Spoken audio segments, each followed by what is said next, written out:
Sesungguhnya Allah adalah zat yang maha pengampun lagi maha pengasih sayang. Saya memaknai Ar-Rahman dan Ar-Rahim sama-sama pengasih sayang. Kalau yang Ar-Rahman pengasih sayang secara umum, kalau Ar-Rahim pengasih sayang secara khusus. Ar-Rahman, Allah pengasih sayang, Allah Rahman juga. Mau yang muslim, mau yang kafir, mau yang taat, mau yang suka maksiat, tetap mendapatkan Rahman Allah. Tapi yang khusus mendapatkan Rahim.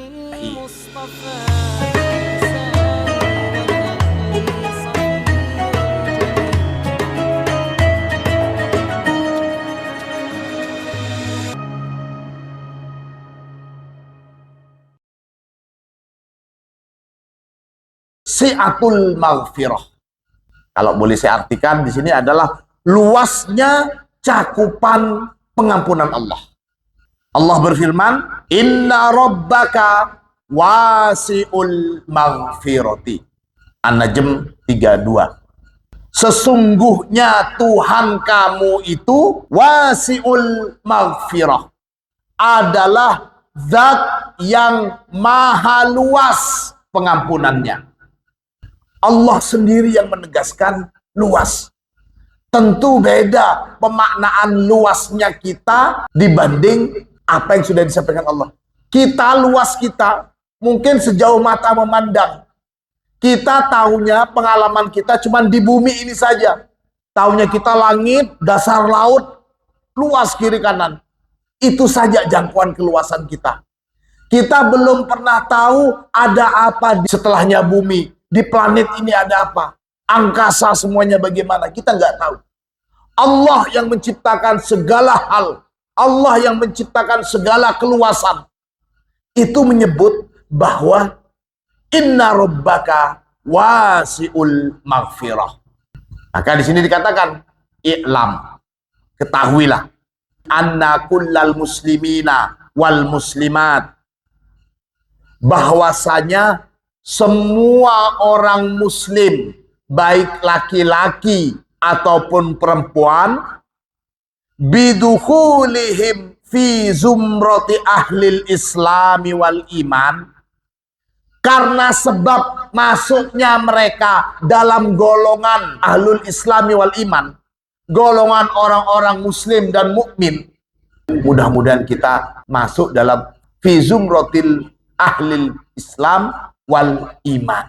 Di sini dikatakan semua muslim, baik laki-laki dan perempuan, karena mereka sudah masuk dalam golongan ahlul islami wal iman, faqad tahaqqaqa lahum imtiyazun azimun, maka sungguh telah nyata, wis ketok keistimewaan yang agung, laisa li ghairihim, yang tidak dimiliki oleh ghairihim, selain mereka. Artinya yang tidak dimiliki oleh non-muslim. Haitsu dakhalu dairatal afwi wal ghufran. Karena mereka itu sudah masuk dalam cakupan al-afwi wal ghufran. Ini ada afwun, ada maghfirah. Al-afu wal maghfirah. Apa bedanya ini? Ada al-afu, ada maghfirah. Kalau afu ini kita terjemahin dalam bahasa Indonesia, al-afu, pemaafan. Kalau maghfirah, ampunan. Itu bahasa kita. Tapi sebenarnya apa? Di kalangan ulama masyhur, jumhur itu mengatakan seperti ini. Bedanya antara al-maghfirah dengan al-afu.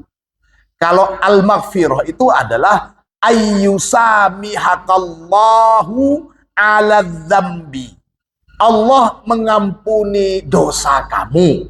Walakinnahu sayabqa musajjalan fi sahifatik. Tapi dosa itu tetap tertulis dalam catatan. Kita kan semuanya punya catatan. Ada catatan kanan, ada catatan kiri. Malaikat, ada malaikat yang bagian menulis, malaikat kanan dan kiri. kaptennya itu malaikat kanan. Kalau umpamanya kebaikan, sudah niat saja itu sudah ditulis. Apalagi sudah melakukan. Dan ditulisnya double. Tapi kalau umpamanya kita melakukan kesalahan, dalam satu riwayat, ketika melakukan kesalahan, malaikat kiri ini tanya ke malaikat yang kanan. Karena ini komandannya. Gimana Dan? Mau saya tulis? Sita, tunggu dulu. Mungkin setelah ini mau tobat. Tanya lagi. Gimana Dan? Mau ditulis enggak? Sita lah. Ojo ke susu. Sampai ketiga kali. Gimana Dan? Enggak tobat-tobat dia Dan. Tulis. Tulis saja. Dia enggak istighfar. Tulis saja. Setelah 3 kali baru ditulis. Nah itu dicatat. Maghfirah, ampunan itu Allah sudah mengampuni dosanya, tapi masih tertulis. Sementara al-afu, nah ini pengampunan dari Allah sekaligus dihapus dalam catatan itu. Maka banyak istilah-istilah kayaumin waladathu ummu, seperti kertas bersih. Nah itu pengistilahan, itu afun. Bukan sekedar maghfirah. Lembaran baru. Seperti bayi yang baru lahir. Kayaumin waladathu ummu. Nah itu istilah-istilah untuk memaknai al-afu. Nah Allah itu menyatakan bahwa orang itu dengan menjadi muslim saja, dengan menjadi mukmin saja, dia sudah masuk cakupan maghfirah dan afu. Wa an'ama biha min dairatin. Jadi sebagai muslim dan sebagai mukmin ada nikmat yang perlu kita ketahui.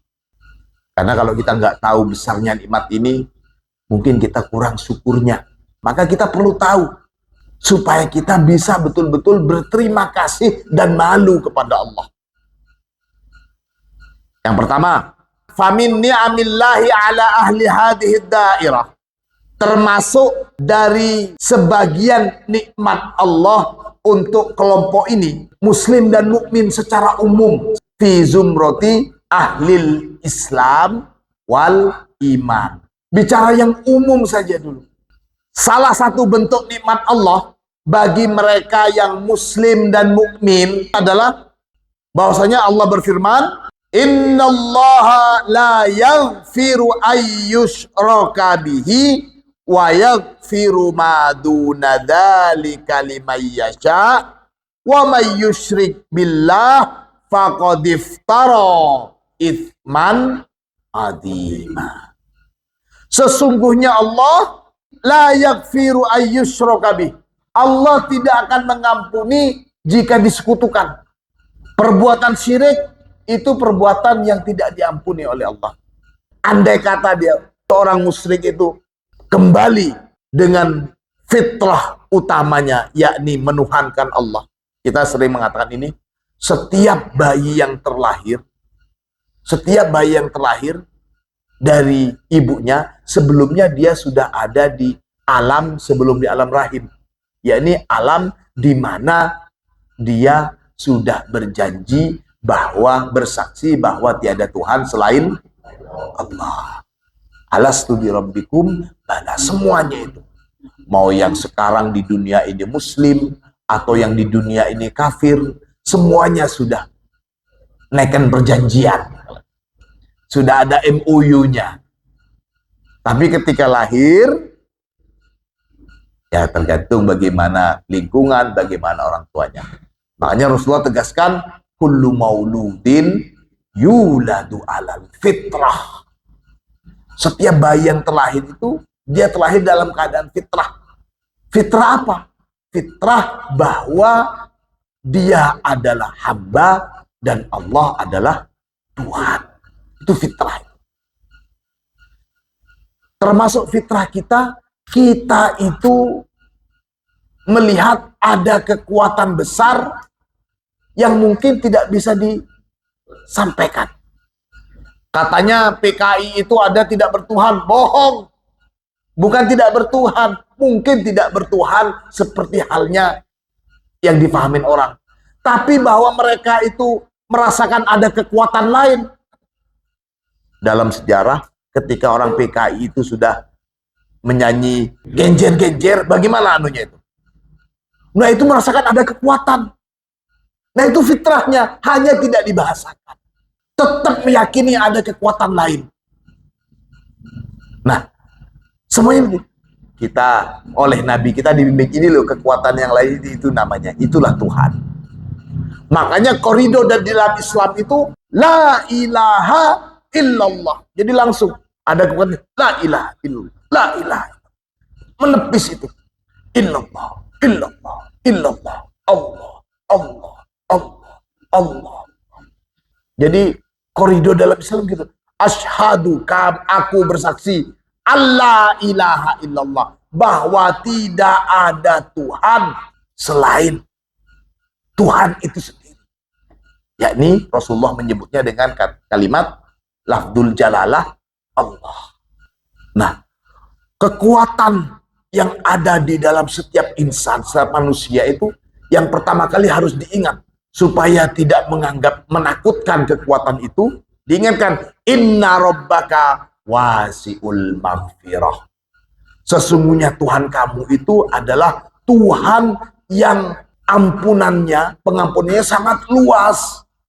Jadi kalau kita merasa mudah diampunin oleh bapak kita, masih cuman mangganya bapak, masih cuman motornya bapak, masih cuman bajunya bapak, paling dimarahin begitu. Kita merasa tenang bersalah kepada bapak kita. Kita harus lebih merasa tenang bersalah kepada Allah. Ini bukan berarti saya ingin mengajarkan ayo kita sering bersalah, bukan. Bukan. Sama sekali bukan. Saya hanya ingin menjelaskan bahwa Allah maha luas ampunannya. Apa yang kita bayangkan. Jadi Allah itu maha luas. Sifat pemaaf Allah itu termasuk qadim. Bukan hadis. Bukan baru, bukan hal baru. Allah dan sifat-sifat Allah itu qadim. Dan setiap sesuatu yang qadim itu tidak mungkin akan dikalahkan dengan yang baru. Manusia termasuk qadim atau hadis? Hadis. Perbuatan manusia? Hadis. Kebaikan manusia? Hadis. Kesalahan manusia? Hadis. Jangan bandingkan antara yang qadim dengan yang hadis. Allah maha pemaaf sebelum ada alam semesta ini. Dan sampai tiadanya alam semesta, Allah tetap maha pemaaf. Tidak mungkin maha pemaafnya Allah ini akan terganggu dengan kejahatan atau dengan kebaikan. Allah ya sudah. Ini. Wa yaghfiru ma duna dzalika, wa yaghfiru dan mengampuni siapa Allah ma dosa-dosa duna dzalika selain syirik. Liman yasha, bagi siapa saja yang dikehendaki oleh Allah. Wa may yusyrik billah, dan barang siapa yang syirik kepada Allah faqad iftara itsman adzima, maka sungguh dia telah melakukan dosa yang teramat besar. Na'udzubillah summa na'udzubillahi min dzalik. Dalam ayat lain Allah berfirman, "Qul," katakan Muhammad, "Ya ibadiyalladzina asrafu ala anfusihim." Katakan Muhammad, wahai hamba-hambaku yang melampaui batas dalam perbuatan dosanya, la taqnatu min rahmatillah, jangan pernah putus asa dari rahmat Allah. Innallaha, sesungguhnya Allah, yaghfirud dunuba, maha mengampuni dosa-dosa jami'an. Allah tegaskan jami'an, semuanya. Innahu, huwal ghafurur rahim. Sesungguhnya Allah adalah zat yang maha pengampun lagi maha pengasih sayang. Saya memaknai Ar-Rahim, Ar-Rahman dan Ar-Rahim sama-sama pengasih sayang. Kalau yang Ar-Rahman pengasih sayang secara umum, kalau Ar-Rahim pengasih sayang secara khusus. Ar-Rahman, Allah pengasih sayang. Allah Rahman juga. Mau yang muslim, mau yang kafir, mau yang taat, mau yang suka maksiat, tetap mendapatkan rahman Allah. Tapi yang khusus mendapatkan Rahim. Kaitannya dengan pengampunan Allah. Dalam riwayat hadis, ada satu riwayat yang menarik. Bahwasanya kalau ada hamba Allah, kalau kita itu bertobat, ada hamba Allah yang sebelumnya melakukan maksiat, kemudian dia bertobat, maka senangnya Allah itu melihat hambanya yang bertobat, itu melebihi senangnya orang yang sedang dalam perantauan dengan bawa bekal dan macam-macam, tapi bekalnya itu hilang. Kemudian ketika dia sudah capek nyari bekal-bekalnya, dia tidur-tiduran di bawah pohon. Ketika bangun ternyata tunggangannya dan barang-barang yang tadi hilang ketemu. Bagaimana senangnya? Ini senangnya luar biasa. Allah lebih senang dari orang seperti ini kalau ada hambanya yang bertaubat. Allahumma sholli ala Muhammad. Inilah sekedar muqaddimah awal pembahasan tentang Syiatul Maghfirah. Mudah-mudahan kita semakin bisa merasakan kenyamanan hati dan keyakinan bahwa Allah adalah Tuhan. Allah adalah Zat yang Maha Pengampun. Dan kita bisa semakin malu, semakin kita malu untuk berbuat salah kepada Allah. Bukan karena takut, tapi karena betul-betul malu dan semakin mencintai Allah. Al-Fatihah.